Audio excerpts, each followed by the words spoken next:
ఏడ ఈ నిరంతక వాక్యములో మీరందరూ అతను అడగలకు మడుగులతో కనిష్ట సోదర ఏల ప్రశంస మొన్నెన్నడూ మనకు చేయకనే పోతుంది కానీ ప్రస్తుతం మన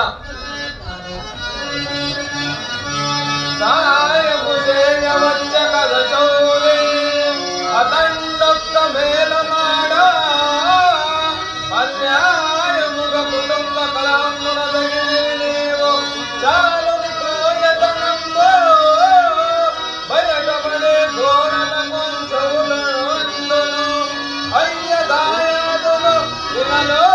కవగాని ఏలైనను వినకుండే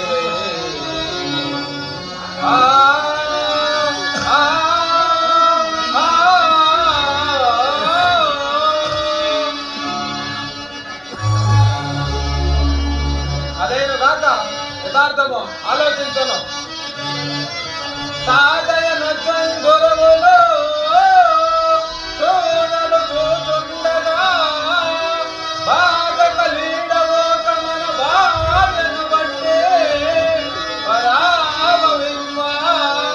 నానాటికి మన రక్షణమునోపినట్లు మహోపకారి నీతుడై వీర సమాడిన లోపముంటదే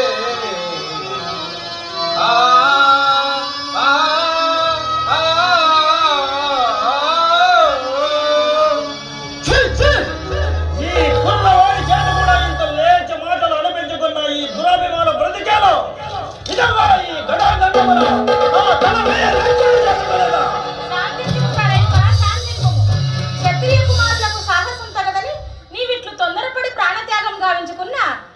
చూచిన వారికి మరి ఇంత చులకనగా నుండును. నేటి దనక ప్రతిజ్ఞలు చేసిన భీముడు నాడు దుర్యోధనాదులను ఎదిరించలేక బెదిరి గదాదండము చే మరణించనని నా తోడి కూడా